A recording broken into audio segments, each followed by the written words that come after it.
हम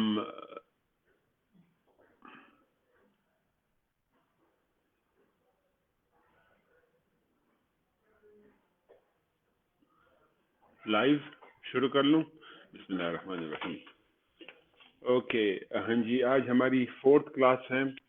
sorry I got late for the 4th class, मतलब delay हो गया मुझसे, but I was stuck. Commitment की थी कि क्लास ज़रूर लूँगा। तो पहले आज मैं डिस्कस करना चाहूँगा कुछ जो लास्ट पेपर्स हुए हैं हमारे करंट अफेयर्स के, वो डिस्कस करना चाहूँगा। तुम लोगों को आइडिया हो जाएगा कि तुम लोगों ने कहाँ पे क्या मिस्टेक किया है। इन्फॉर्मेशन ऑलमोस्ट हर किसी के पास होती है टू अटेम्प्ट द पेपर, लेकिन कितना स्कोर करना है, कैसे स्कोर करना है, असल कहानी वहाँ पे होती है।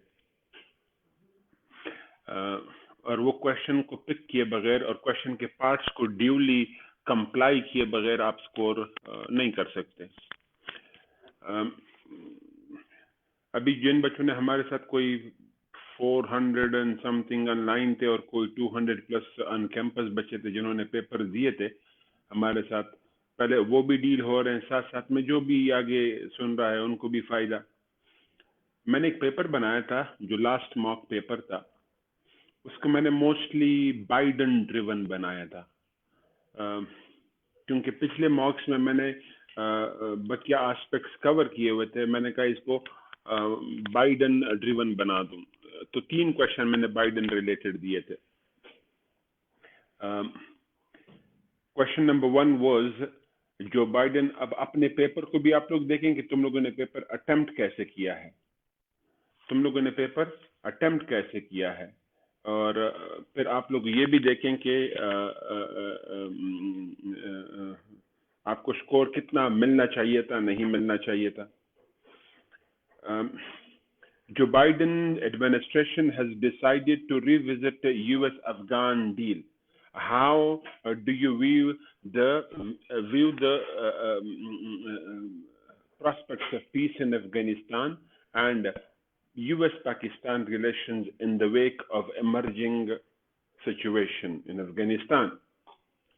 ये तो एक मैं तुम लोगों को पिछले लेक्चर में पूरा पढ़ा चुका हूं, आपको सिर्फ स्ट्रक्चर दे रहा हूं। पहली बात तो ये है कि जो बाइडन ने डिसाइड किया है टू रिविजिट द डील, अब उसके बारे में कोई बहुत बड़ी इंफॉर्मेशन हमारे पास मौजूद नहीं है। उन्होंने सिर्फ अनाउंस किया है कि हम इस डील को रिविजिट करेंगे। क्यों रिविजिट करेंगे? 2-3 बातें उन्होंने कही। नंबर 1, हम कंप्लीट विड्रॉल के फेवर में नहीं है, एब्रप्ट विड्रॉल के फेवर में नहीं है। सिर्फ हम नहीं, नेटो भी फेवर में नहीं है। फिर अफगान तालिबान को ज्यादा लेवरेजेस मिले हैं, अफगान तालिबान को ज्यादा लेवरेजेस मिले हैं और अफगान गवर्नमेंट को अंडरमाइन किया गया है। फॉर एग्जाम्पल, ये बात उसमें की गई। अब आपके पास क्या है, इस पे जेनेरिक बातें तो हैं, लेकिन आपके पास एक सब्सटेंशियल डेटा जिस पे आप एलेबोरेट कर सकें वो नहीं है। तो आपका क्या होगा, इंट्रोडक्शन के बाद इस पे एक ही पैराग्राफ बनेगा।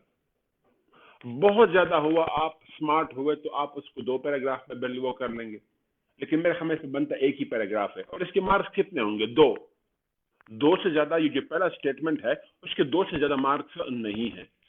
It can not have more than 2 marks. आप उसको 2 पैराग्राफ में लिखे या 1 पैराग्राफ में लिखे, उसके से ज्यादा मार्क्स नहीं हो सकते। अच्छा, फिर उसके बाद है how do you see the prospects of peace in Afghanistan. Question का दूसरा पार्ट। अब ये बड़ा पार्ट है, इस पार्ट के कम से कम 8 नंबर हैं, या 7 नंबर कहो या 8 नंबर कहो। प्रॉस्पेक्ट्स ऑफ पीस आपने किस तरह देखने हैं? नंबर 1, डोनाल्ड ट्रंप ने जो डील की थी, दोहा डील, और फिर जो अफगान गवर्नमेंट, अफगान तालिबान जो इंट्रा अफगान डायलॉग चल रहे हैं, वो उसकी बुनियाद पे प्रॉस्पेक्ट्स ऑफ पीस कितने हैं। फिर अगर ये रिवाइज होता है, जो मैंने तुम लोगों को पढ़ाया है, अगर ये रिवाइज होता है तो तब जाके फिर क्या होगा, प्रॉस्पेक्ट्स ऑफ पीस जो है वो डिमिनिश कर जाएंगे या डाउनसाइज होंगे। ठीक, उसके बाद फिर क्वेश्चन का उतना ही बड़ा पार्ट, तीसरा पार्ट क्या है, that is Pakistan US relations in the wake of emerging situation in Afghanistan. ये भी मैंने आपको एक्सप्लेन किया हुआ है। क्या करेंगे आप लोग बताएंगे कि पाक US relations in the past 2 decades being driven by war and terror in Afghanistan. जो पाक यूएस रिलेशंस हैं वो ड्रिवन रहे हैं by war and terror in Afghanistan. War and terror in Afghanistan ने ड्राइव किया है रिलेशंस को।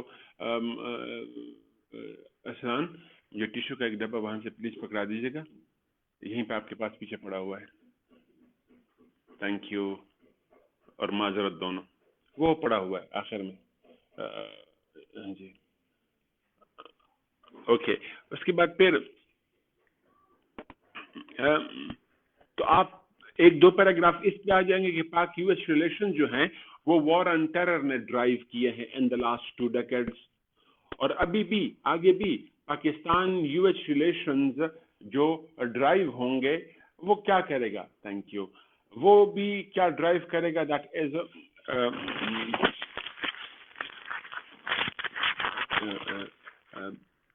War and terror in Afghanistan he drive करेगा।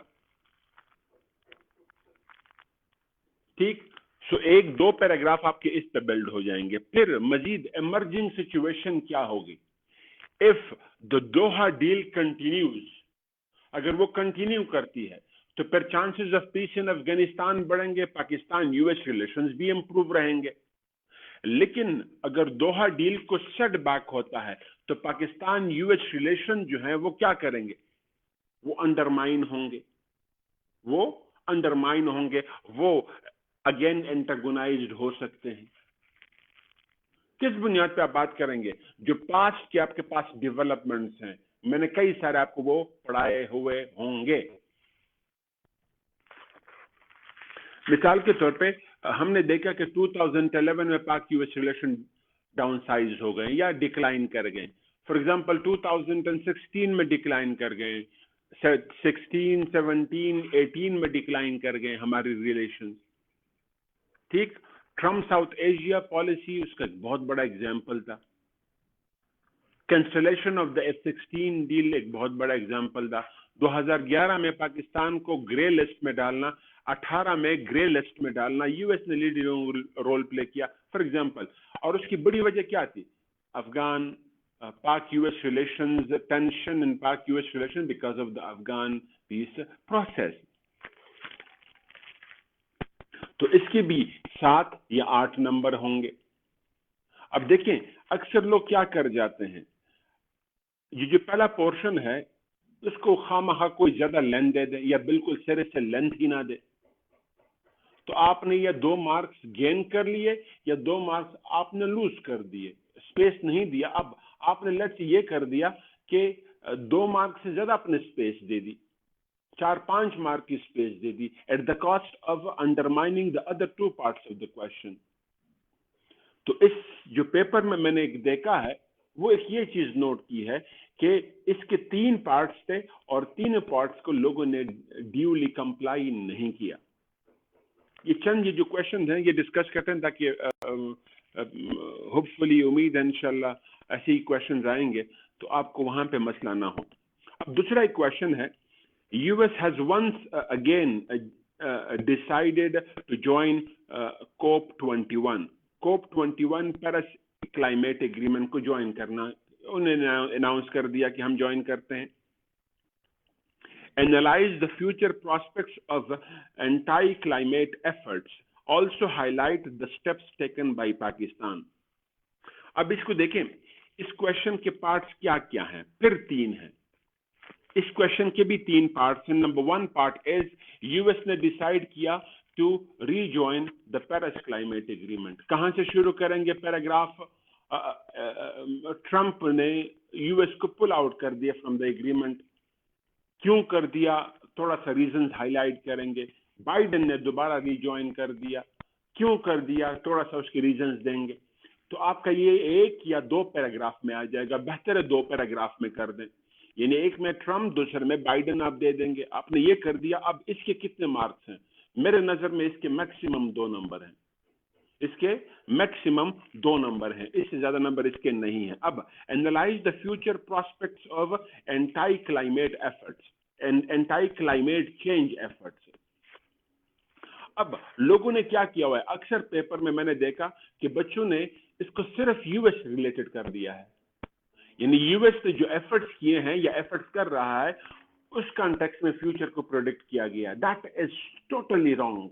या आपने सिर्फ एक एस्पेक्ट उठा दिया, बाकी सारे एस्पेक्ट्स को आपने अंडरमाइन कर दिया। बाइडन आ गया, बाइडन ने क्या कर दिया, पेरिस क्लाइमेट एग्रीमेंट को ज्वाइन कर दिया, क्लीन एंड ग्रीन एनर्जी पे यूएस को दोबारा, यूएस इंडस्ट्री है उसको दोबारा उस पर क्या कहते हैं शिफ्ट करना, वो शुरू कर दिया। मजीद drilling of oil and gas fields पे पाबंदी लगा दी, मिसाल के तौर पे। ये तो यूएस वाली बातें करेंगे। अब यूएस वर्ल्ड लीडर है, यूएस वर्ल्ड लीडर है तो उसी वजह से मुमकिन हुआ था पेरिस क्लाइमेट एग्रीमेंट, क्योंकि यूएस ने दुनिया को लीड किया था। हाँ,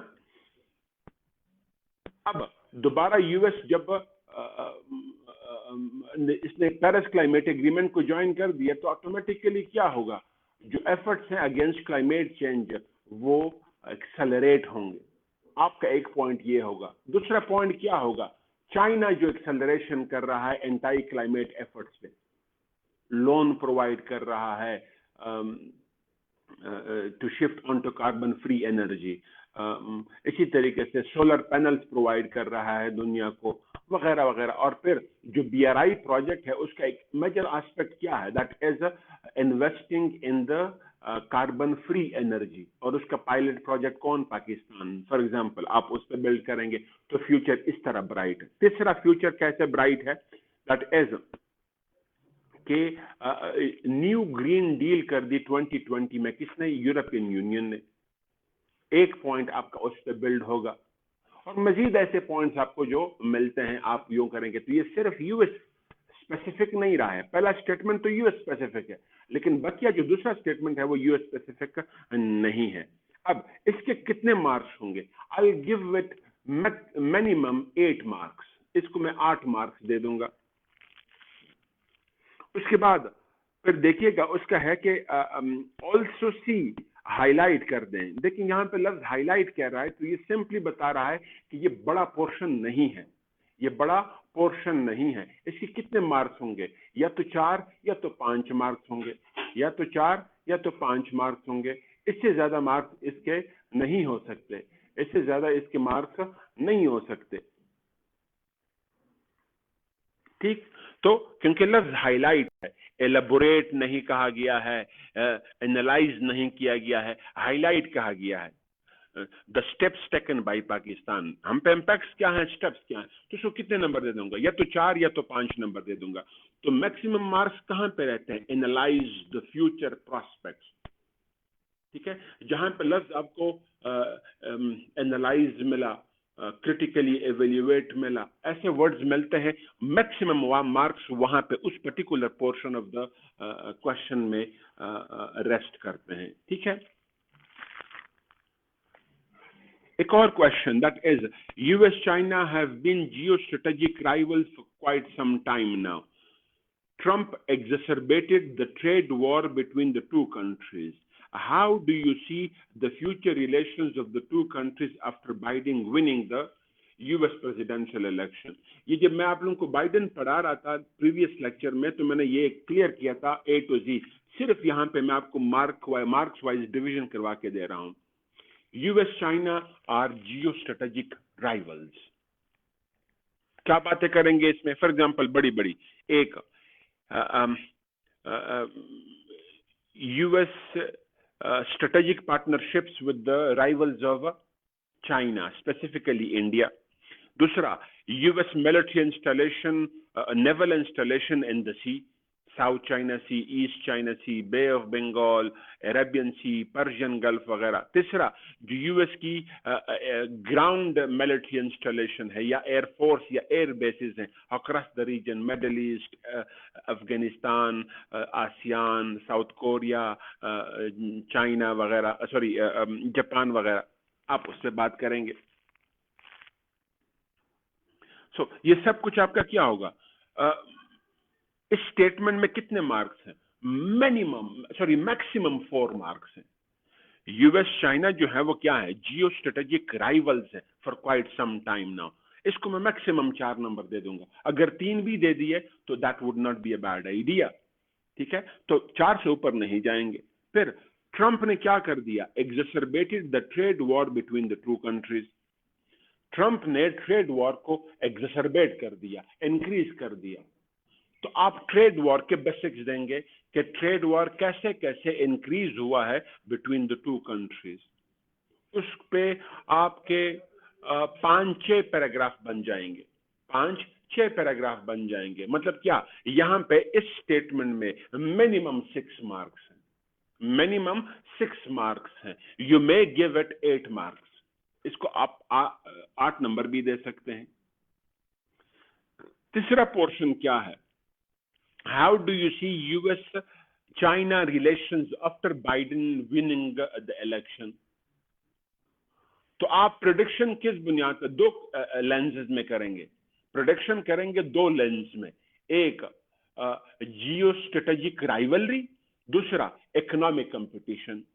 जियो स्ट्रेटेजिक राइवलरी, दूसरा इकोनॉमिक कंपटीशन। और ये दोनों आप लोगों को मैं पढ़ा चुका हूं कि जियो स्ट्रेटेजिक राइवलरी इन दोनों के दरमियान में थी, है और रहेगी। लेकिन जो इकोनॉमिक राइवलरी है उसमें क्या है? दोबारा ये दोनों ममालिक जो हैं वो क्या कर सकते हैं? They may collaborate with each other more and once again collaboration पे आ सकते हैं, या डाउनसाइज कर सकते हैं इकोनॉमिक राइवलरी को। फिर साथ में ये भी कह सकते हैं आप कि राइवलरी को डाउनसाइज करने की तो कोशिश होगी, लेकिन दूसरी तरफ पे चाइना ने क्या कर दिया है? चाइना ने अपने ट्रेड रिलेशंस को बढ़ा दिया है with the allies of USA, that is Europe and RCEP, जो पिछला क्या था? टीपीपी था, ट्रांस पैसिफिक पार्टनरशिप। तो आप वो भी डिस्कस करेंगे। तो यहां पे कितने मार्क्स हैं? Again minimum 6 to 8 marks. 6 कर दें, 7 कर दें, ये मार्क्स यहां पे हैं। ठीक। अच्छा, एक और क्वेश्चन देखिए, मैं स्टेटमेंट को ब्रेक कर रहा हूं। 10-12 क्वेश्चन हम कर लेते हैं, उम्मीद है फिर that should be of help to you. अच्छा, UK has at last pulled out of European Union. What kind of exit this is, and what would be its implications on UK, EU and Pakistan? फिर 3 parts हैं। Number 1, UK ने pull out कर दिया from European union. इसके कितने marks हैं? मैं maximum इसको 3 नंबर दे दूंगा। बहुत ही ज्यादा मैं खामखा इसको मैंने मार्क्स देने 4 नंबर दे दूंगा, इससे ऊपर नहीं जाऊंगा। But I would prefer giving it 3 marks, the maximum to this one portion, that is a US exit. और फिर दूसरा, what kind of exit this is?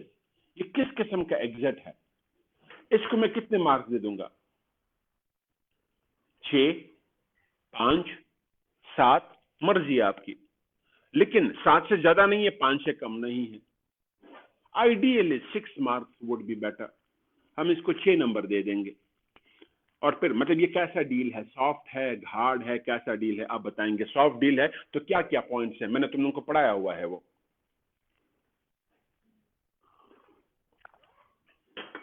अब मैक्सिमम मार्क्स कहां पे रेस्ट करते हैं? इम्पैक्ट्स में। अब उसमें भी इम्पैक्ट्स में भी 3 हिस्से, impacts on UK, impacts on EU, impacts on Pakistan. इसको हम कितने मार्क्स दे देंगे? द मिनिमम 8 मार्क्स हम उसको देंगे। कुड बी 9, क्योंकि 3 है, 3 पार्ट्स हैं तो 3 ईच दे देंगे। ठीक। So breaking of the question is extremely crucial. आपने मार्क्स लेने हैं इंफॉर्मेशन के बुनियाद पे, सिर्फ इंफॉर्मेशन के बुनियाद पे, या सिर्फ आर्ग्यूमेंटेशन की बुनियाद पे, या सिर्फ अच्छी लैंग्वेज की बुनियाद पे आप मार्क्स नहीं ले सकते। You have to break the statement into parts and you must know which particular parts carry more marks. हमेशा याद रखें, अगर क्वेश्चन सिर्फ स्टेटमेंट है बाकी कुछ नहीं है, उसके साथ लफ्ज एलेबोरेट आ गया तो फिर तो ठीक है। फॉर एग्जाम्पल मैंने एक क्वेश्चन दिया था पिछले मॉक में, that is the global response to COVID-19 has made a dent to the cause of climate change. Elaborate. अब ये सीधा सीधा स्टेटमेंट है, इसमें मैंने मजीद कुछ पूछा ही नहीं है। यहां पे आर्गुमेंटेशन मैंने आपसे नहीं पूछी, मैंने आर्गुमेंटेशन तो ऑटोमेटिकली इसमें आएगी ही आएगी, लेकिन असल में क्या है, एलेबोरेशन है ऑफ द स्टेटमेंट। इस स्टेटमेंट को आपने कंप्लाई करना है, एलेबोरेट करना है। तो यहां पे तो सीधा सीधा स्टेटमेंट है। अब मतलब क्या, आपके 20 की 20 मार्क्स यही इसी स्टेटमेंट में रेस्ट करते हैं। क्यों? सीधा एक स्टेटमेंट है, इसके आगे पीछे कुछ नहीं है। अच्छा, यहां पे लोगों ने एक और मिस्टेक की थी, वो बाद में आप लोगों को बताता हूं मैं, लेकिन यहां पे तो ये है। लेकिन यहां पे मैंने जो 3 क्वेश्चन अभी आपको बताएं, सबके साथ मैंने स्टेटमेंट दिया है, सबके साथ मैंने स्टेटमेंट दिया है। और स्टेटमेंट के मार्क्स कितने हैं? या तो 2 हैं या 3 है, उससे ज्यादा नहीं है, क्योंकि there are other parts of the question जहां पे क्रिटिकल एवेल्युएट है, साथ में लफ्ज एलाबोरेट है, या एक क्या कहते हैं, या लेट्स हमने कहा कि एनालाइज कर दें या इसके इम्पैक्ट्स बता दें वगैरह वगैरह, वो पार्ट्स डिवीजन करनी है। उसके बाद एक और क्वेश्चन है, the Hindutva led government of Modi is faced with serious challenges like economic decline, increasing racial discrimination, policy failures in Kashmir, etc. On the internal front, and growing standoff with China, cancellation of Chabahar deal with Iran, and increasingly sidelined in Afghan peace process. Elaborate. Again, ये statement है। अब अगर मैं ये कहता, मैं इसको इतना शॉर्ट करता कि the Hindutva led government of Modi is faced with numerous challenges, both internal and external. Elaborate. तो उसमें आप क्या करते हैं? यही बातें लिखते। ठीक, सिंपल डिवीजन क्या हो गई, इंटरनल फ्रंट पे और एक्सटर्नल फ्रंट पे डिवीजन कर दो, 50% ईच कर दो, 60-40 कर दो, आपकी मर्जी है। लेकिन इससे ज्यादा इम्बैलेंस नहीं आना चाहिए, इससे ज्यादा इम्बैलेंस नहीं आना चाहिए। Better to give it 50% each space internal को और 50% टू एक्सटर्नल, जिस तरीके से मैंने आपको पॉइंट बताए। लेकिन ये है प्योरली स्टेटमेंट, ये है स्टेटमेंट, और लफ्ज आखिर में इसके साथ आया है एलेबोरेट। ठीक है, हाँ, लेकिन इनमें से आप किसी पॉइंट को मिस नहीं कर सकते हैं। अगर क्वेश्चन में पॉइंट्स आपको मेंशन हुए हैं, for example economic decline, increasing racial discrimination, policy failures in Kashmir etcetera, ये तीनों आपको डिस्कस करने होंगे। हर एक पे एक एक या दो दो पैराग्राफ आपको देने होंगे। ठीक, हाँ, दूसरी तरफ पे फॉरेन फ्रंट पे इन चाइना के साथ stand off, cancellation of Chabahar deal, Afghan peace process में साइडलाइन होना, 3 बातें अगेन यहाँ पे, तो 2-2 पैराग्राफ ईच आप इस पे बिल्ड कर देंगे। लेकिन लेट्स से आप लोगों को स्टेटमेंट में ये सारी चीजें नहीं दी गई हैं। मोदी गवर्नमेंट को इंक्रीजिंग नंबर ऑफ चैलेंजेस है, इंटरनल एंड एक्सटर्नल, तो फिर आप क्या करेंगे? इन 6 बातों तक रिस्ट्रिक्ट नहीं करेंगे। आप 6 भी कर सकते हैं, आप 10 भी कर सकते हैं। In internal external 5 each, 6 each, 4 each, 3 each, क्योंकि स्टेटमेंट आपको रोक नहीं रहा, इस स्टेटमेंट ने आपको रोका हुआ है, यहीं तक रिस्ट्रिक्ट करोगे खुद को। ठीक है, अच्छा, अब नेक्स्ट क्वेश्चन था, देखिए आप लोगों को आइडिया हो गया होगा कि आप लोगों ने पेपर में क्या मिस्टेक्स किए हैं। ठीक है, जो जिन बच्चों ने हमारे साथ पेपर में अपीयर हुए थे, अराउंड 600 प्लस बच्चे, तो उनको ये बता रहा हूँ। जनरली बच्चों को उम्मीद है इससे फायदा होगा। Okay, critically evaluate the government policy of single national curriculum and it's implications. Single national curriculum है क्या? एजुकेशन सिस्टम के साथ हमारे प्रॉब्लम्स क्या आ रहे हैं? ठीक, और सिंगल नेशनल करिकुलम उसको एड्रेस कैसे करेगा? और फिर सिंगल नेशनल करिकुलम के जो लिमिटेशंस हैं वो क्या है? सिंगल नेशनल करिकुलम के लिमिटेशंस क्या हैं? और ओवरऑल पाकिस्तान के एजुकेशन सिस्टम को इम्पैक्ट कैसे करेगा? आपने यूं तकसीम करना है इसको, देखिए, evaluate the government policies of single national curriculum. पहले बताओ सिंगल नेशनल करिकुलम, पर सिंगल नेशनल करिकुलम से पहले आपने बात की कि हमारे एजुकेशन सिस्टम में प्रॉब्लम्स क्या हैं, उनको हाईलाइट कर दिया।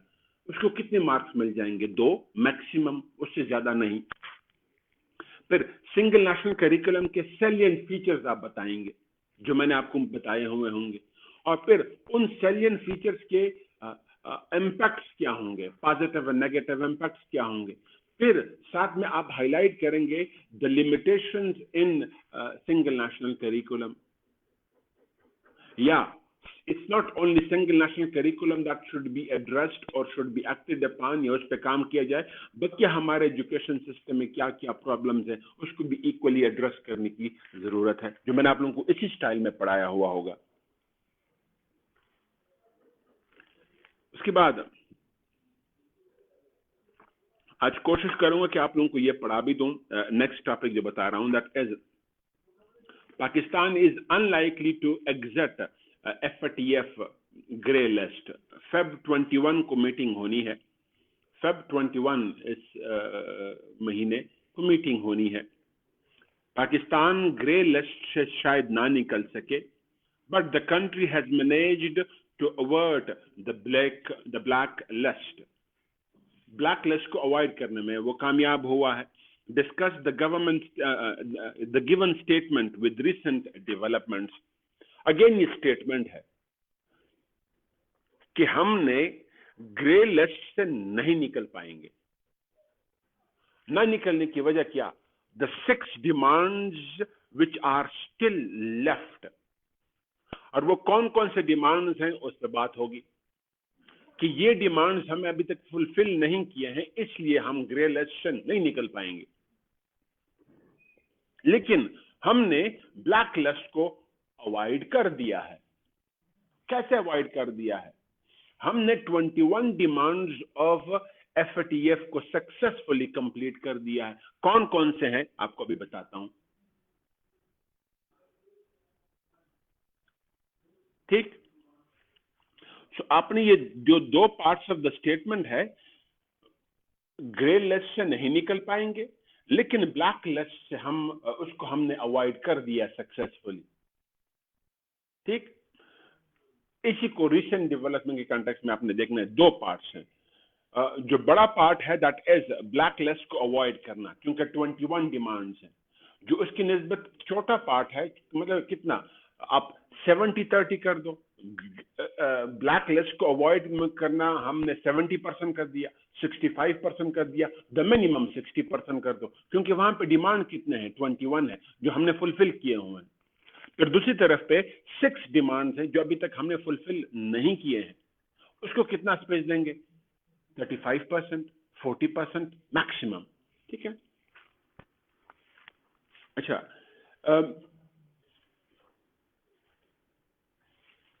एक हमारा पिछला मॉक हुआ था, उस मॉक में एक क्वेश्चन दिया था मैंने, अक्सर बच्चों ने गलत पिक किया है उस क्वेश्चन को। प्लस वन ऑफ माय जो को टीचर्स हैं उन्होंने भी इसको गलत पिक किया था, और फिर उन बच्चों को आज क्लियरिफिकेशन हो जाए। इट्स नॉट नेसेसरी कि आप सिर्फ गलती आप करेंगे, हम भी कर जाते हैं। बावजूद इसके कि उनको वो जो आउटलाइन दिए गए थे कि आपने इस क्वेश्चन में ये चीजें देखना है, लेकिन उससे फिर भी ये गलती, वन ऑफ आवर टीचर से ये मसला हो गया था, जिसको मैं अब ऑफिशियली आप लोगों को रेक्टिफाई करके बता रहा हूं। सिर्फ इस क्वेश्चन पे हुआ था, बाकी किसी क्वेश्चन पे नहीं हुआ। The global response to COVID has made a dent in the cause of climate change. Elaborate. ये तो सीधा सीधा स्टेटमेंट है, मैंने बताया 20 की 20 मार्क्स इसी स्टेटमेंट में, इसके कोई पार्ट्स नहीं है। और कोविड के एफर्ट्स जो कि डायरेक्टली लिंक्ड है या इनडायरेक्टली लिंक्ड है विद क्लाइमेट चेंज, एफर्ट्स जो डायरेक्टली या इनडायरेक्टली लिंक्ड है विद क्लाइमेट चेंज।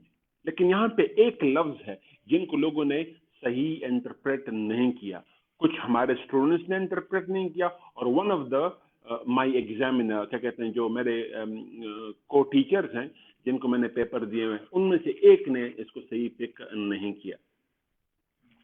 पूरी दुनिया में याद रखिएगा, आपकी इवन एफपीएससी में जो पेपर्स मार्क होते हैं, एक हेड एग्जामिनर होता है, फिर हेड एग्जामिनर के साथ को एग्जामिनर्स होते हैं। की कौन बनाता है? हेड एग्जामिनर बनाता है, स्पेशली जिसने पेपर बनाया हुआ होता है। उसी तरीके से यहाँ पे मैं भी यही कर रहा हूँ रिगार्डिंग करंट अफेयर्स और आईआर,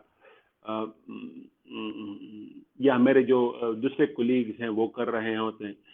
लेकिन फिर जारी बात है, फिर हमने उनको ताकि स्टूडेंट को ज्यादा फोकस मिले, उनको साथ में कमेंट लिखने होते हैं, तो फिर हम उनको को टीचर्स को भी साथ साथ में उनको वो दे देते हैं, जिनमें से एक आधा शायद चीजें मिस कर जाता है। वो मैं भी कर सकता हूँ, कोई भी कर सकता है। डेंट लफ्ज को उन्होंने गलत पिक किया था। उस एक टीचर ने आउट ऑफ 7 एक टीचर ने गलत पिक किया था अनफॉर्चुनेटली। और वो डेंट का मतलब क्या है? सेटबैक। गाड़ी में डेंट आता है। अच्छा देखिए, dent could be positive, dent could be negative. कैसे? If the topic is a positive trend और उस positive trend को dent आ रहे हैं, तो मतलब क्या? Dent is negative. लेकिन अगर टॉपिक नेगेटिव है, नेगेटिव ट्रेंड है और उसको डेंट आ रहे हैं, तो टॉपिक क्या कहते हैं? Dent is positive. लेकिन डेंट का मतलब सिंपल क्या है? Setback. For example, anti climate change efforts जो होते रहे हैं, उसको डेंट मिला है। अच्छा, अक्सर बच्चों ने एक और मिस्टेक किया है, जो हमारे पार्ट पे नहीं, बच्चों ने किया है, कि बच्चों ने ये भी बता दिया है, खूब तफसील में बता दिया है, जो हमने इस क्वेश्चन में नहीं पूछा। वो क्या बता दिया है कि क्लाइमेट में जो इम्प्रूवमेंट आई है बिकॉज ऑफ कोविड, लोगों ने वो बता दिया। वो तो हमने पूछा ही नहीं है। तो मतलब क्या? आपका क्वेश्चन तो गया। ठीक, तो क्वेश्चन को for God sake properly pick करने की कोशिश करें। जब तक आप क्वेश्चन को पिक नहीं करेंगे, लिखने की गलती मत करना, बेशक उस पर 2 मिनट लगे। आपका क्या होगा? एक आर्ग्यूमेंट कम हो जाएगा, कम होने दो, लेकिन एटलीस्ट आप चीजों को क्या कहते हैं, मिस तो नहीं करेंगे, इनडायरेक्टेड तो नहीं जाएंगे आप लोग, यानी डाइवर्जन तो नहीं होगी, गलत तो नहीं लिखेंगे आप। तो आपने क्वेश्चन को समझना है। हाँ, ऐसा if you are lucky enough कि आपको एज इट एज स्टेटमेंट मिला जो आपके फिंगर टिप पे हैं, लिखना शुरू कर देंगे। लेकिन अक्सरियत तो आपको question formation, answer formation paper ही में करना होता है। तो आपने ये चीजें जरा देखनी है कि गलतियां, ऐसी गलतियां ना हो। अच्छा, शॉर्ट कर रहा हूं मजीद आगे इस पेपर को। Failure of Donald Trump to win second term could be a real turning point for the current US foreign policy, in particular with regard to China. Explain. पिछले लेक्चर में मैंने तुम लोगों को पढ़ाया था कि Joe Biden and what kind of policy changes or shifts he would bring, right? ये वही क्वेश्चन है, लेकिन इसको क्या किया है? सिर्फ रीशेप किया गया है। रीशेप कैसे हुआ है? बाकी सारे फॉरेन पॉलिसी जो ऑप्शंस हैं, उसको एक साइड पे कर दिया गया है और चाइना को दूसरी साइड पे कर दिया गया है। मतलब क्या?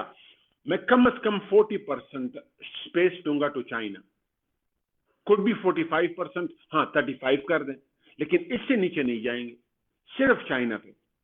क्योंकि स्टेटमेंट ने सीधा सीधा एक लफ्ज मेंशन किया है, चाइना, बाकी कोई मेंशन नहीं किया, बाकी जेनेरिक है।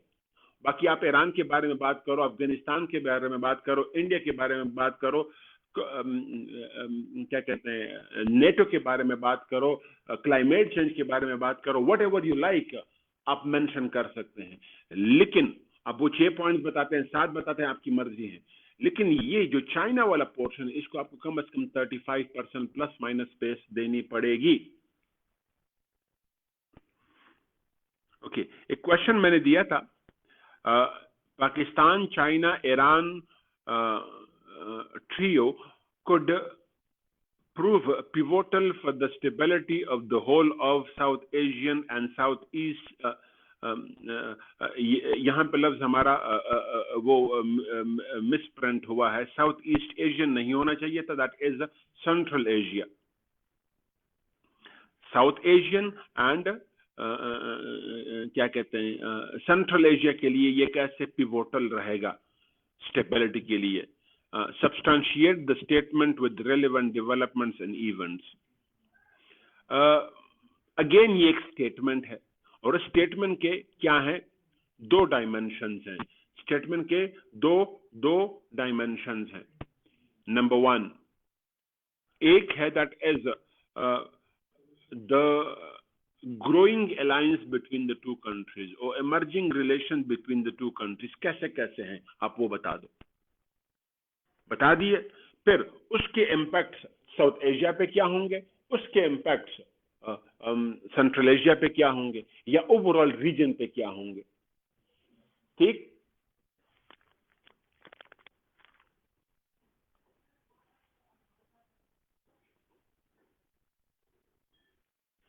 नाउ एक क्वेश्चन है यहाँ पे, how will regional comprehensive economic partnership RCEP shape the future of trade in Asia. आपको अभी अलग मैं पढ़ाने लगा हूं, आपको सिर्फ यहाँ पे बता दूं, 10 मिनट में पढ़ाऊंगा, don't worry.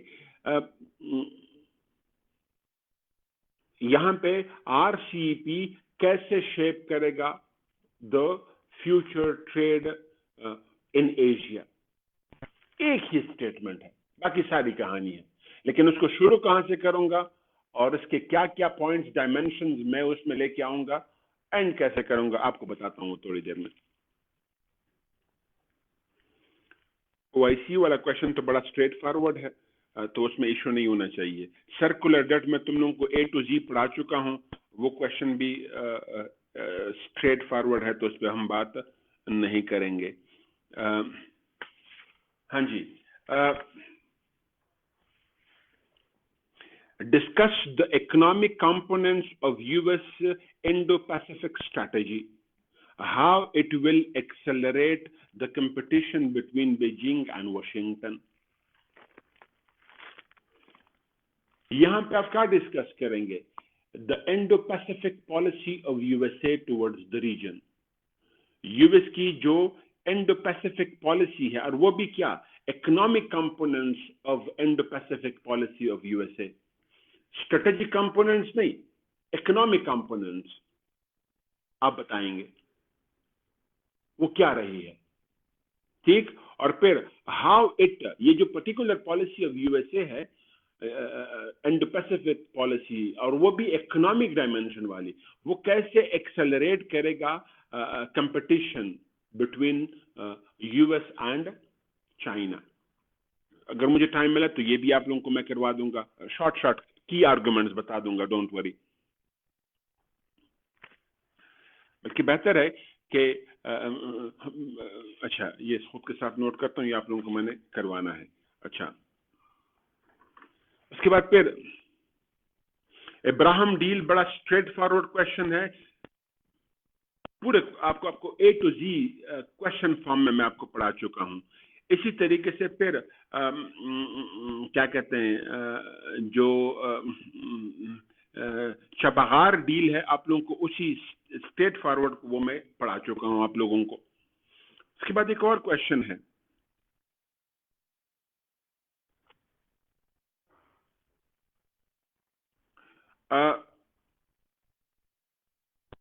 the newly elected government in USA offers Pakistan an opportunity to build constructive relations with America. Comment।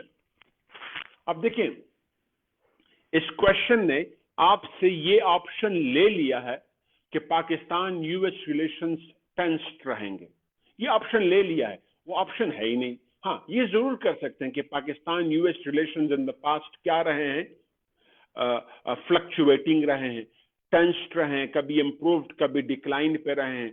लेकिन ये बाइडेन का इलेक्शन विन करना हमें अपॉर्चुनिटी दे रहा है टू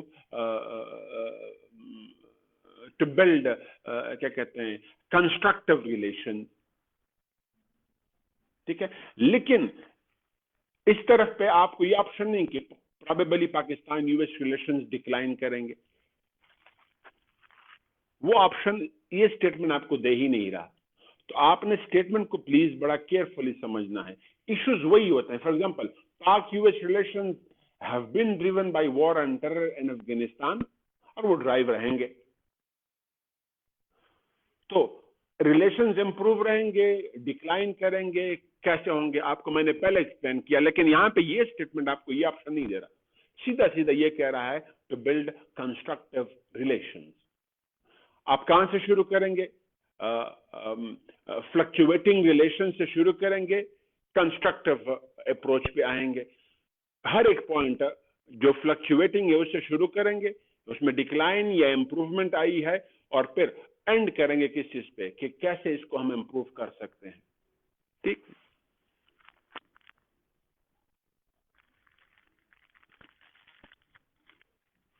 ओके। ये तो आपके कुछ की क्वेश्चंस थे जो आंसर होने चाहिए थे। अनफॉर्चुनेटली मैं बच्चों के साथ पेपर्स डिस्कस नहीं कर सका because of my overwhelmed schedule, मैं नहीं कर सका। लेकिन ये बताना जरूरी था, ये 3 पेपर जिन जिन बच्चों ने दिए हुए हैं उनको इससे आइडिया हो चुका होगा। अच्छा,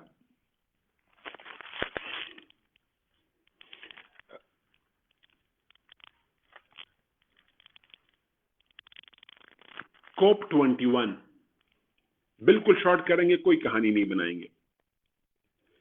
क्या क्या पॉसिबल है कोप पे क्वेश्चंस, सॉरी कोविड पे, कोविड 19 पे, कोप नहीं सॉरी, कोविड 19 पे क्या क्या क्वेश्चन पॉसिबल है? नंबर 1 जो की क्वेश्चन पॉसिबल है that is COVID and globalization. मैं कहानी नहीं बनाऊंगा, टू द पॉइंट बात करूंगा। हर किसी के पास पॉइंट्स हैं, कहानी उसमें बना सकते हैं, मैं सिर्फ पॉइंट्स दे रहा हूं। दूसरा, कोविड एंड डिजिटलाइजेशन।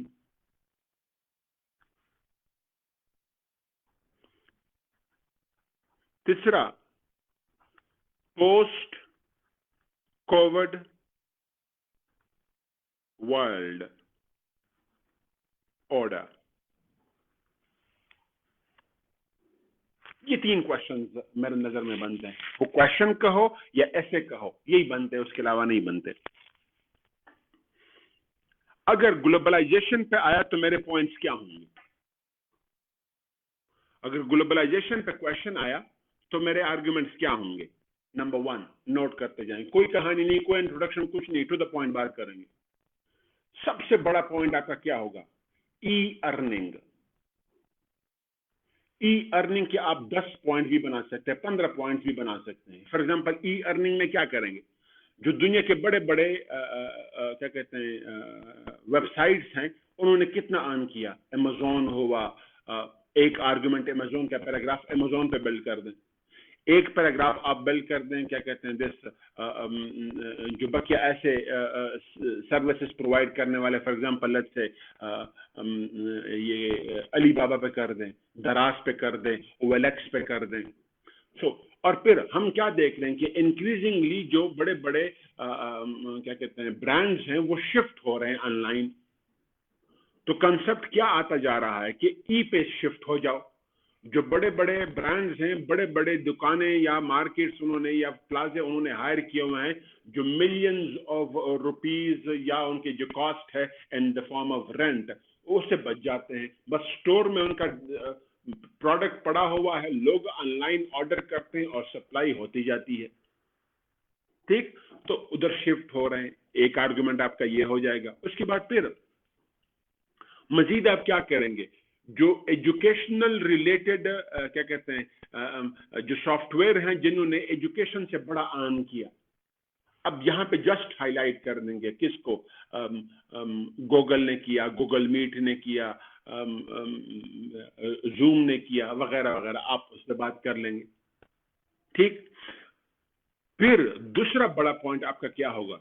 ये तो हमने सिर्फ अर्निंग के कॉन्टेक्स्ट में बात की। दूसरा, ई लर्निंग। ई लर्निंग पे आ जाएंगे, आपके 5-6 आर्गुमेंट्स उस पे बन जाएंगे। ई लर्निंग पे कैसे आप आर्गुमेंट्स बनाएंगे? नंबर 1, सबसे पहले क्या हुआ, आपके अक्रॉस द वर्ल्ड जो एजुकेशन इंस्टीट्यूशंस है बंद हो गए, एक पैराग्राफ उस पर बिल्ड कर दो। फिर दूसरा पैराग्राफ का क्या होगा, जितना भी हमारा एलीट एजुकेशन सिस्टम है वो सबसे पहले ई पे चला गया, बिकॉज ऑफ कोविड प्रोटोकॉल वो ई पे चला गया। पाकिस्तान में देखिएगा बेकन हाउस, ये जो बड़े बड़े एलीट स्कूल सिस्टम है वो चले गए सबसे पहले। उसके बाद फिर हमारे पास जो यूनिवर्सिटीज हैं वो ई पे चले गए, जितने भी यूनिवर्सिटीज हैं वो ई पे चले गए। पहले 3-4 महीने तो कंफ्यूजन ज्यादा थी, लेकिन वो ई पे चले गए और अब काफी हद तक हमारी यूनिवर्सिटीज ई पे जा चुके हैं, not only in Pakistan, across the world, और हम भी जा रहे हैं। तीसरा, जो हमारा जो स्कूल सिस्टम है अक्रॉस द वर्ल्ड, जो पब्लिक स्कूल सिस्टम है जो स्टेट रन करता है, वो भी ई पे चला गया। अगर स्टेट ने फैसिलिटेट किया तो वो ई पे चला गया। अगर एजुकेशनल स्टैंडर्ड्स वहां पे इंप्रूव्ड हैं, लिटरेसी रेशो ज्यादा है, डिजिटल को एक्सपोजर ज्यादा है, तो वो लोग जल्दी चले गए ऑन डिजिटलाइजेशन या ई लर्निंग पे। लेकिन थर्ड वर्ल्ड कंट्रीज में जो पब्लिक स्कूल्स, सेक्टर के स्कूल्स हैं, प्लस जो क्या कहते हैं नॉर्मल रेंज के जो प्राइवेट स्कूल्स हैं, अब एलीट के नहीं हैं, वो इस तरीके से ना जा सके जिस तरह दूसरे गए। फिर वो कहाँ पे गए, व्हाट्सएप पे आ गए, ऐसी छोटी छोटी बातें, या उन्होंने जो मुफ्त में जूम जो 40 मिनट्स का है वो इस्तेमाल करना शुरू कर दिया, वगैरह वगैरह।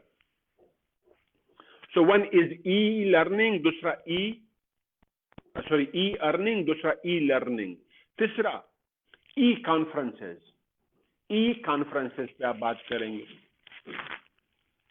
एक पैराग्राफ बिल्ड कर दो किस पे, यूएन पे। यूएन जनरल असेंबली का ई कॉन्फ्रेंस हुआ पहली बार इन द हिस्ट्री ऑफ। फिर इसी तरीके से फिर ई कॉन्फ्रेंस हुआ है वर्ल्ड इकोनॉमिक फोरम का, इसी तरीके से आसियान का हुआ, एससीओ का हुआ, ओआईसी का हुआ, लेकिन फॉरेन मिनिस्टर का सिर्फ हुआ, पूरा ई कॉन्फ्रेंस नहीं हुआ इसका, ओआईसी का हेड ऑफ द स्टेट्स या हेड ऑफ द गवर्नमेंट्स का नहीं हुआ। इसी तरीके से फिर बकिया जो बड़े बड़े ऑर्गेनाइजेशंस हैं उन्होंने ई कॉन्फ्रेंसेस कंडक्ट किया और बार बार कर रहे हैं। मजीद फोर्थ आपका पॉइंट क्या होगा यहाँ पे, या डायमेंशन, पॉइंट नहीं डायमेंशन, जिसके पॉइंट्स मजीद होंगे, दैट इज जो ई क्या कहते हैं वर्क फ्रॉम होम है, डिस्टेंस वर्क, ये जो वो ई वर्क कॉमन हो गया। यानी आप घर से काम कर रहे हैं, कंप्यूटर पे बैठ के काम कर रहे हैं। जितने भी बड़े बड़े ब्रांड्स हैं, बड़े बड़े जो प्राइवेट सेक्टर के जो क्या कहते हैं टेलीकॉम सेक्टर हैं, या जो के भी है, या एनजीओज हैं, या यूएन के हैं इदारे हैं, वगैरह वगैरह, आप उसको वर्क फ्रॉम होम कर रहे हैं। फॉर एग्जाम्पल वो चीज डेवलप हो गई।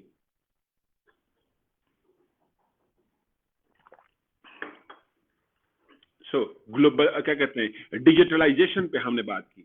डिजिटलाइजेशन में ई अर्निंग, ई लर्निंग, ऐसे जो क्या कहते हैं कॉन्फ्रेंस, ई कॉन्फ्रेंसेस, और फिर वर्क फ्रॉम होम कंप्यूटर वगैरह, ऐसे और मजीद पॉइंट्स आप ऐड कर सकते हैं। ग्लोबलाइजेशन में क्या बात करेंगे,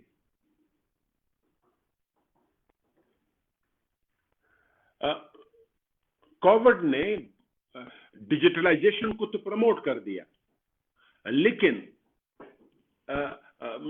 ग्लोबलाइजेशन को क्या करता है, डिमोट कर दिया या सेटबैक्स दिए टू ग्लोबलाइजेशन। फॉर एग्जांपल, आप किस चीज पे बात करेंगे? नंबर 1,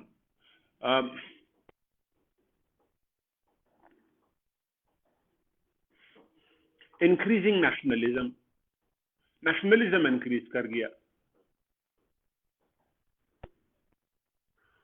ग्लोबलाइजेशन को आप यहाँ पे क्या बता देंगे, एक आधे पैराग्राफ में या 2 पैराग्राफ में ग्लोबलाइजेशन बता देंगे कि ग्लोबलाइजेशन है क्या, उसके सैलिएंट फीचर्स क्या हैं। फॉर एग्जांपल 3-4 बड़ी बातें मैं कर लूंगा। Number 1, free mobility of citizens. दूसरा, फ्री मोबिलिटी ऑफ गुड्स। तीसरा, increasing regional integration. increasing regional integration. Fourth, increasing response to global crisis.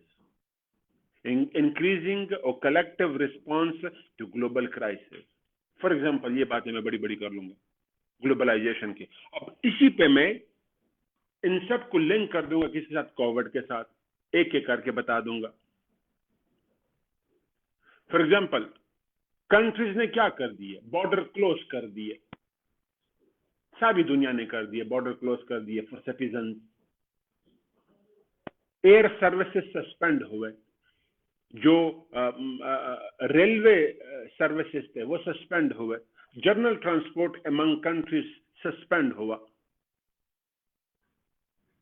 Not only countries, सिर्फ कंट्रीज में नहीं, जो ऐसे फेडरेटिंग स्टेट हैं जहां पे जो यूनिट्स हैं वो ज्यादा ऑटोनोमस हैं, जहां पे यूनिट्स ज्यादा ऑटोनोमस है, लाइक यूएस में। विद इन यूएस पाबंदियां लग गई among one state, from one state to another, जो मोबिलिटी थी उसकी पाबंदियां लग गई। यूएई में यह ऐसा हुआ,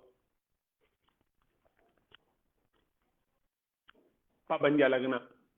इंडिया में ऐसा हुआ, ठीक। सो एक तो कंट्रीज ने बॉर्डर क्लोज करना, एयर सर्विसेज बंद करना वगैरह, ट्रांसपोर्टेशन, मीन्स ऑफ ट्रांसपोर्टेशन को बंद करना, मोबिलिटी रुक गई। और प्राइमरी रीजन क्या था? कोविड प्रोटोकॉल या corona protocols, public safety was the prime, क्या कहते हैं, ऑब्जेक्टिव, लोगों को बचाओ, ठीक। दूसरा, free mobility of goods was hampered. जो ट्रेड है, फ्री ट्रेड, वो हैम्पर कर गया।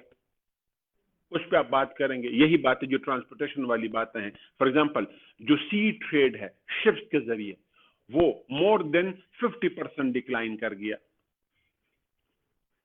फिर जो कार्गो ट्रेन है, वो जो अमंग कंट्रीज जो लैंड सर्विसेज या ट्रेड है वो बंद हुआ। इसी तरीके से जो जनरल ट्रांसपोर्ट है वो बंद हुआ। उसके कई सारे एग्जाम्पल्स आप देंगे, यूरोप में दे दीजिएगा, यूएस यानी नॉर्थ अमेरिका में दीजिएगा, आसियान में दीजिएगा, पाकिस्तान इसके नेबर के साथ दे दीजिएगा, जहां जहां पे आपका दिल कर रहा है एग्जाम्पल देते जाए। दो, so free mobility of citizens was hampered, एक डायमेंशन आपका। उसके कई सारे आप एग्जाम्पल्स या पैराग्राफ उस पर बिल्ड कर सकते हैं, 2 करो, 3 करो, 4 करो, आपकी मर्जी। दूसरा, फ्री मोबिलिटी ऑफ सिटीजंस जो हैं वो हैम्पर्ड हुआ, वो रिस्ट्रिक्ट हुआ। कैसे कैसे बताते जाएं। तीसरा, रीजनल इंटीग्रेशन के लिए एक बहुत बड़ा सेटबैक था। ग्लोबलाइजेशन जो था वो क्या, sorry, COVID-19 that resulted into nationalism and decline of globalization, एक बहुत बड़ा दंड था किस चीज के लिए? To the efficacy of regional organization. For example, EU, European Union. European यूनियन ने क्या कर दिया? European Union being called borderless Europe.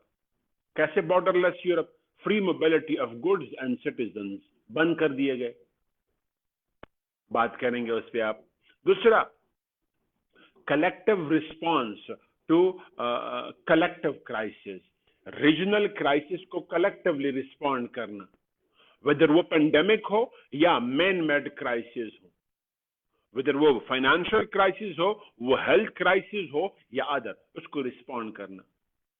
हमने 2011 में देखा कि यूरोजोन क्राइसिस को ईयू ने कलेक्टिवली और सक्सेसफुली रिस्पॉन्ड कर दिया और उसको कंटेन किया टू अ ग्रेटर एक्सटेंट। लेकिन कोविड के केस में European Union failed to do so. कैसे? अभी तक यूरोपियन यूनियन कोई कलेक्टिव फंड डिसाइड नहीं कर सका है अगेंस्ट कोविड। जो प्रपोज्ड फंड है वो $2 ट्रिलियन का है, वो अभी तक वो नहीं कर सका है। मजीद आप क्या बात करेंगे यहां पे? दैट इज कि स्पेन और इटली ने सपोर्ट मांग ली हेल्थ सेक्टर में, मेडिसिन में, डेड बॉडीज को बरी करने में एंड अदर एरियाज में सपोर्ट मांग ली। नहीं मिली उनको from European Union. European Union was by law bound to provide that support, लेकिन नहीं किया। क्यों? क्योंकि हर मुल्क को खुद ये चीजें चाहिए थी। ये वाले लाइट ऑन कर दीजिए। ओके, मजीद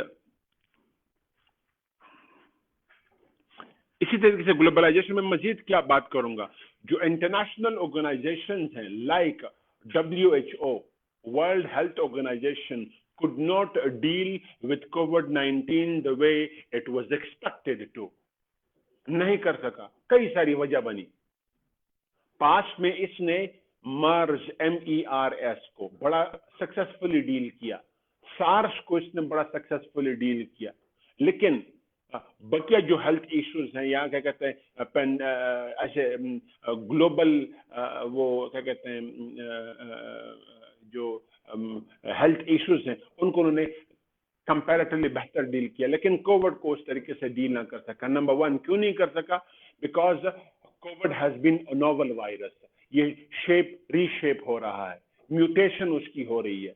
पहले सिर्फ चाइनीज फॉर्म ऑफ वायरस था, अब दूसरा क्या आ गया? अफ्रीकन जो वर्जन है, साउथ अफ्रीकन वर्जन आ गया, तीसरा यूके वर्जन आ गया, वगैरह वगैरह। तो एक तो ये म्यूटेट कर रहा है, ये प्रॉब्लम है। दूसरा, WHO के पास उतने फंड्स नहीं है। क्यों नहीं है? यूरोपियन यूनियन ने फंड्स कम कर दिए। सबसे बड़ी बात, यूएस ने फंड्स कम कर दिए।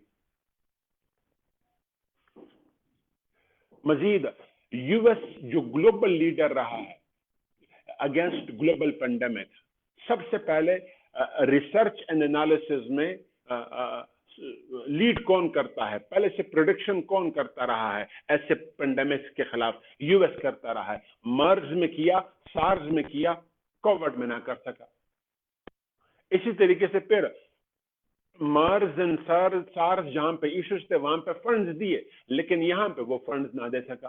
खुद वर्स्ट इफेक्टिव हुआ ऑफ COVID-19 फॉर एग्जाम्पल। क्यों?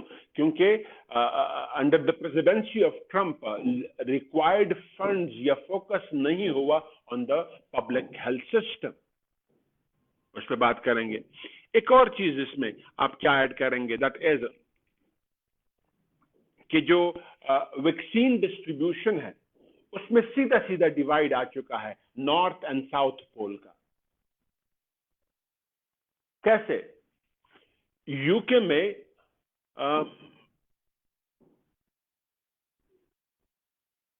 कोई मोर देन 13 मिलियन वैक्सीनेशन की जा चुकी है।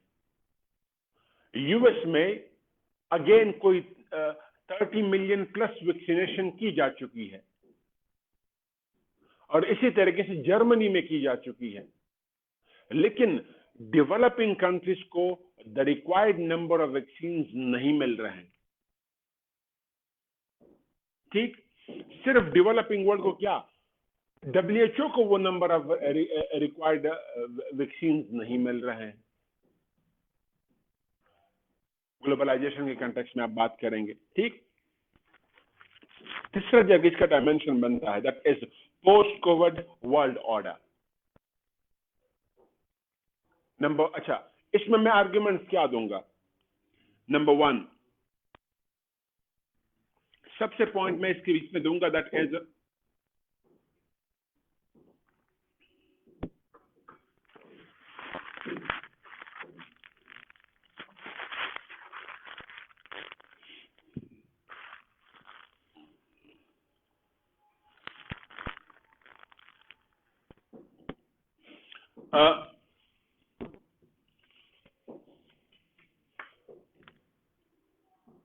COVID-19 and its economic implications। COVID-19 और इसके इकोनॉमिक इम्प्लीकेशंस क्या हैं? वेस्ट पे क्या है, ईस्ट पे क्या है, यानी यूरोप, यूएस और डेवलपिंग वर्ल्ड पे क्या है? जनरली आप बता देंगे इकोनॉमिक इम्प्लीकेशन। तो इकोनॉमिक इम्प्लीकेशन इक्वली सिवियर है for the developed world and the developing world दोनों। लेकिन चाइना ने कंपैरेटिवली शॉक को अब्सॉर्ब कर दिया as compare to the west, China ने शॉक को ज्यादा ऑब्जर्व किया, जर्मनी ने भी ऑब्जर्व किया, लेकिन पहले फेज में, पहले वेव ऑफ कोविड में, दूसरे वेव ऑफ कोविड में उसने शॉक को इतना ऑब्जर्व नहीं किया, क्योंकि उस पर इम्पैक्ट ज्यादा है, केसेस ज्यादा है वहां पे। लेकिन क्योंकि चाइनीज इकोनॉमी में जो शॉक ऑब्जॉर्बिंग कैपेसिटी थी वो ज्यादा थी, यूएस में नहीं थी। क्यों? यूएस ने 2008 का ग्लोबल रिसेशन फेस किया, वॉर ऑन टेरर की वजह से मैग्नानिमस लॉस हुआ, वगैरह वगैरह। यूरोपियन यूनियन ने क्या किया? यूरोजोन क्राइसिस फेस किया, वॉर ऑन टेरर पे बेतहाशा खर्चा हुआ, वगैरह वगैरह। तो वहां पे रिसेशन पहले से चला आ रहा था, डिक्लाइन पे थी इकोनॉमी, चाइनीज इकोनॉमी राइज पे थी। When the West was fighting the war against terror, when NATO was fighting the war against terror, when US was fighting the war against terror, China was silently growing, developing. ठीक, तो China के पास economic जो capacity थी वो ज्यादा थी, इसलिए उसने शॉक्स को अभी तक अब्जॉर्ब किया हुआ है और सक्सेसफुली अब्जॉर्ब किया हुआ है। ठीक, कंपेयर टू अदर्स शॉक्स उसको भी बड़े सिवियर मिले, लेकिन कंपेयर टू अदर्स को शॉक्स उसने ऑब्जर्व किए हुए। तो अब क्या हो रहा है? जो फाइनेंशियल शिफ्ट था from the west to the east already आ रहा था, अब मजीद तेज हो जाएगा, स्पेशली टुवर्ड्स चाइना।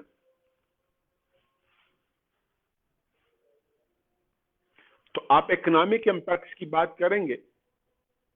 एक सेकंड, सॉरी, अजान हो रही है।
Okay, all right.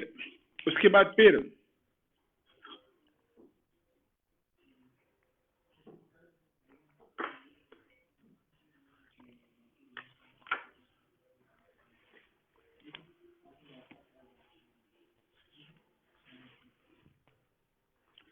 तो एक तो economic shift from the west to the east चला आ रहा था, मजीद स्पीड अप होगा। एक तो आप ये आइडिया बिल्ड करेंगे। दूसरा, China's increasing penetration into world markets, पहले चला आ रहा था, मजीद बढ़ेगा।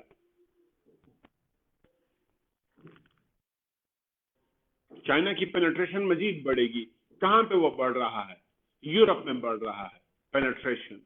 कहां पे बढ़ रहा है? अफ्रीकन कंट्रीज में बढ़ रहा है, मिडिल ईस्ट में बढ़ रहा है, क्या कहते हैं, जो आसियान, जापान, ऑस्ट्रेलिया, इन कंट्रीज में बढ़ रहा है, पेनिट्रेशन बढ़ रही है। तो China economically more and more penetration कर रहा है। कैसे? वेस्ट की जो प्रोडक्शन कैपेसिटीज थी वो डिक्लाइन कर रही है बिकॉज ऑफ कोविड। चाइना को ज्यादा मौका मिल रहा है, डेवलपिंग कंट्रीज इन जनरल को ज्यादा मौका मिला है, स्पेसिफिकली चाइना को ज्यादा मौका मिला है to make more penetration into these countries. दो, जो कोविड वर्ल्ड ऑर्डर है, पोस्ट कोविड वर्ल्ड ऑर्डर, उस पर बात करेंगे। तीसरा, अब क्या बात करेंगे यहां पे? That is China is making increasing use of soft power. Soft power का वो इस्तेमाल करना शुरू कर दिया है। कैसे? Where European Union was bound to provide loans or financial support or medical aid to Italy, Spain, etc., which it did not. क्या कर दिया? चाइना ने उनको प्रोवाइड कर दिया। उसके बाद WHO को सबसे ज्यादा फंड प्रोवाइडर कौन था? यूएस था। दूसरा कौन था? यूरोप था। अब फंड किसने बढ़ा दिए? चाइना ने। ये बात आप करेंगे। मजीद दैट इज चाइना ने थर्ड वर्ल्ड कंट्रीज को, वेदर अफ्रीकन कंट्रीज और एशियन कंट्रीज को, सबसे ज्यादा फंड्स किसने प्रोवाइड किए? चाइना ने। सॉफ्ट लोन्स प्रोवाइड करना, इसी तरीके से फिर मजीद क्या, मेडिकल एड प्रोवाइड करना, वगैरह वगैरह, उस पर आप बात करेंगे। जो पोस्ट कोविड वर्ल्ड ऑर्डर है, आप उनको यूं डिस्कस करेंगे। और जनरली तो वही बात है कि अगर कोई क्वेश्चन कोविड पे आता है एंड इट्स इम्प्लीकेशंस, तो सबसे पहले आप इकोनॉमिक इम्प्लीकेशन बताएंगे, फिर दूसरा, मेरे हर पुराने स्टूडेंट को ये लेक्चर याद होगा जुबानी, दूसरा आप क्या बताएंगे, दैट इज सोशल इम्प्लीकेशन, तीसरा क्या बताएंगे, पॉलिटिकल इम्प्लीकेशन, फिर टेक्नोलॉजिकल इम्प्लीकेशन, वगैरह वगैरह, फिर साइंस क्या कहते हैं, एनवायरनमेंट पे इसकी इम्प्लीकेशंस आप बताएंगे। So this is it with क्या कहते हैं, कोविड। Next, Islamophobia. ये बड़ा रिडंडेंट टॉपिक है, रिपीटेड टॉपिक है, उसमें कुछ भी नई डेवलपमेंट नहीं है। हाँ, सेम काइंड ऑफ डेवलपमेंट्स बार बार हो रही है। जिसने इसको 2010 में तैयार किया था, वही चीजें आज भी वही हैं। सिंपल सिर्फ एक चीज क्या है, एग्जाम्पल्स बदलते जा रहे हैं या नए एग्जाम्पल सामने आ रहे हैं।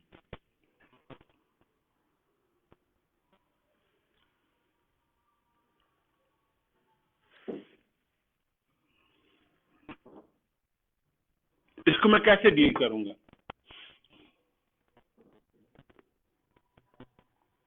What is Islamophobia?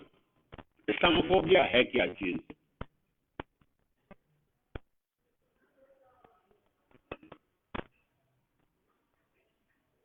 जो increasing anti Muslim, anti Islam sentiments हैं, फियर्स हैं, anti Muslim, anti Islam fears and sentiments हैं, और projecting Islam as a religion of linked with terror, religion linked with terror, और फिर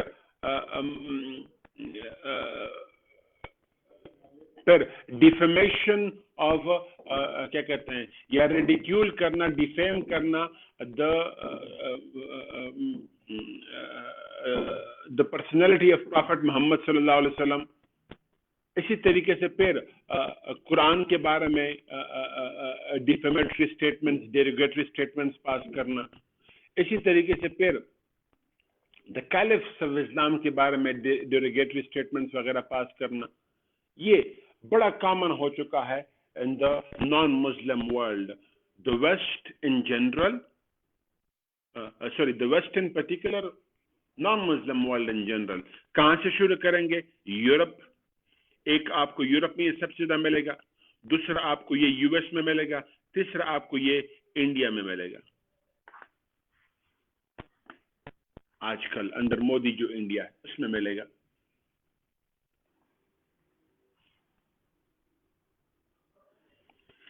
ना अब फैक्टर्स उसके लिए क्या क्या रिस्पॉन्सिबल है? Factors responsible for the rising Islamophobic behaviour of the west. जो वेस्ट का नॉन मुस्लिम का इस्लामोफोबिक बिहेवियर है, उसके लिए क्या क्या फैक्टर्स रिस्पॉन्सिबल है? नंबर 1, सबसे बड़ा फैक्टर जो रिस्पॉन्सिबल है, that is the rise of populism. जो पॉपुलिज्म राइज पे है, वो एक बड़ी वजह बनी है of anti Islam, anti Muslim sentiments, projecting Islam as a religion of क्या कहते हैं, जिसमें वॉर इज बिंग प्रमोटेड, जिसमें वॉर को प्रमोट किया जा रहा है, जिसमें क्या कहते हैं, जिसको जिहाद को वो होली वॉर के तौर पर प्रोजेक्ट करना वगैरह वगैरह आप बातें करेंगे।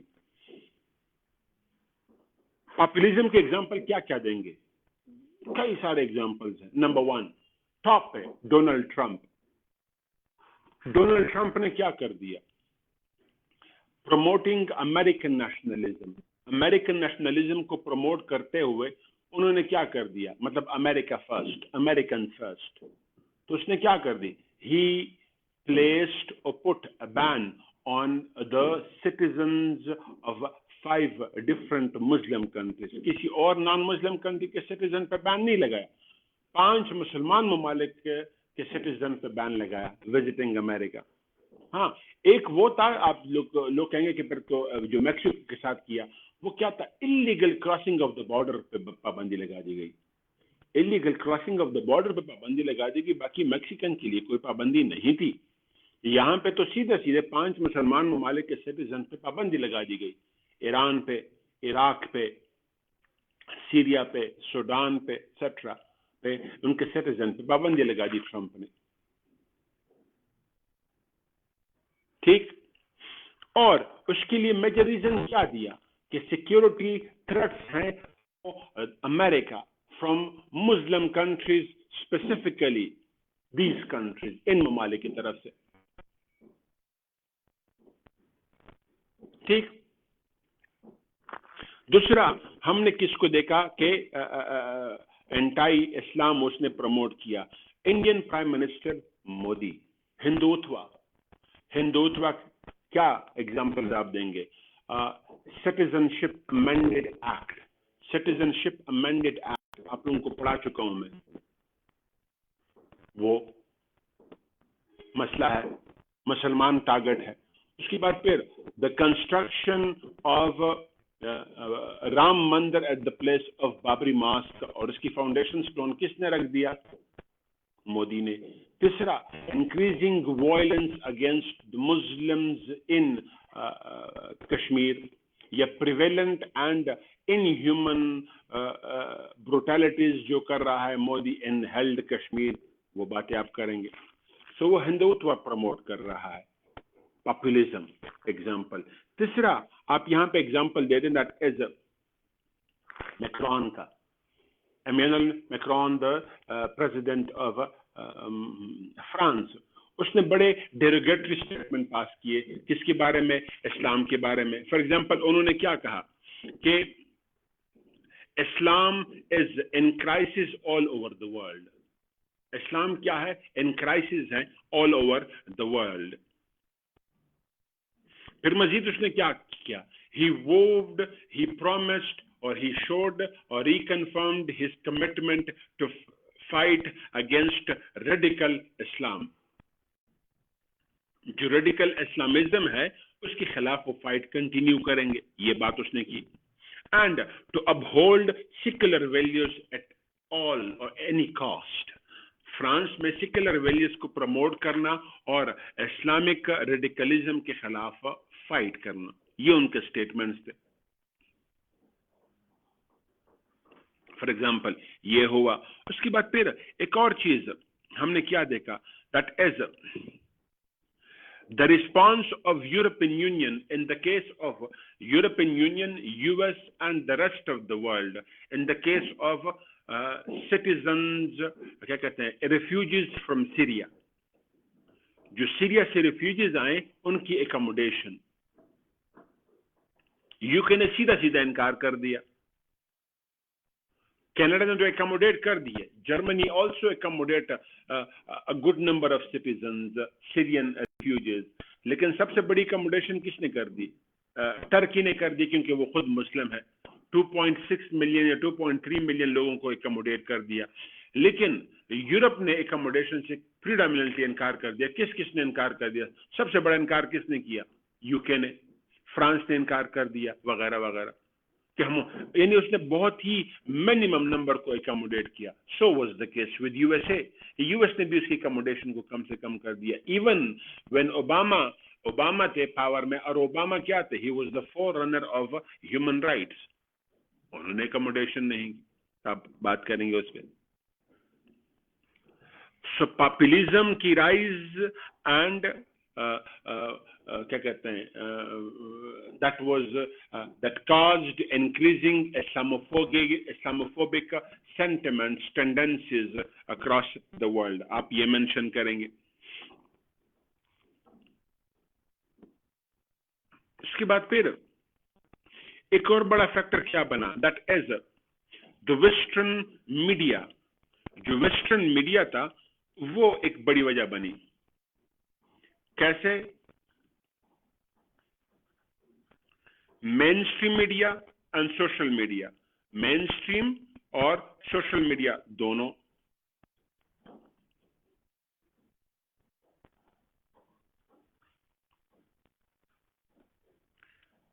कैसे? फॉर एग्जाम्पल, जो कैरिकेचर्स ऑफ प्रॉफिट मोहम्मद सल्लल्लाहु अलैहि वसल्लम, नाउजुबिल्लाह, they printed time and again, बार बार प्रिंट करना सोशल मीडिया पे. दूसरा, there is a long list of websites. ऐसे लॉन्ग लिस्ट ऑफ वेबसाइट्स हैं in Europe, specially Scandinavian countries. उसके बाद यूएस में, इवन इंडिया में, जो क्या कर रहे हैं, एंटी इस्लाम प्रोपेगेंडा कर रहे हैं या इस्लाम को प्रोजेक्ट कर रहे हैं as the religion of war, जो प्रमोट करता है वॉर को, वायलेंस को. उस पर बात करना. और यही चीज उनके मेन स्ट्रीम मीडिया ने भी फोकस किया है. यही चीज उनके मेन स्ट्रीम मीडिया ने भी फोकस किया है. फॉर एग्जाम्पल, मैक्रॉन के जो स्टेटमेंट्स थे, it was disseminated across Europe, across the world by the main stream media. जितने भी बड़े बड़े चैनल्स हैं, न्यूज़पेपर्स हैं, मैगजीन्स हैं, उसने बड़ी बड़ी कवरेज दे दी इसको. और अनफॉर्चुनेटली वो माउथ पीस बन गए ऑफ एंटी मुस्लिम रेटोरिक्स. यानी डिफेंड करना मैक्रॉन को, डिफेंड करना ऐसे पॉपुलिस्ट लीडर्स को बाई क्या कहते हैं, गिविंग एंटी मुस्लिम, एंटी इस्लाम रेटोरिक्स, गिविंग ऐसे स्टेटमेंट जो कि इस्लाम के खिलाफ. फॉर एग्जाम्पल, आप उस पर बात करेंगे. दो बड़ी रीजंस क्या ऐसे अपसर्ज, इस्लामोफोबिक अपसर्ज क्यों हुआ है. थर्ड और बड़ी वजह क्या थी, war on terror. War on terror सबसे बड़ी वजह बनी ऑफ this Islamophobic behavior.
वो रिस्पॉन्सिबल रहे for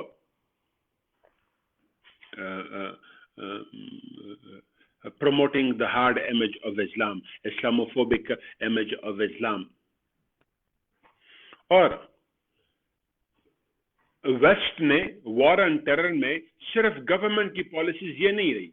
for example, Islam, radical Islam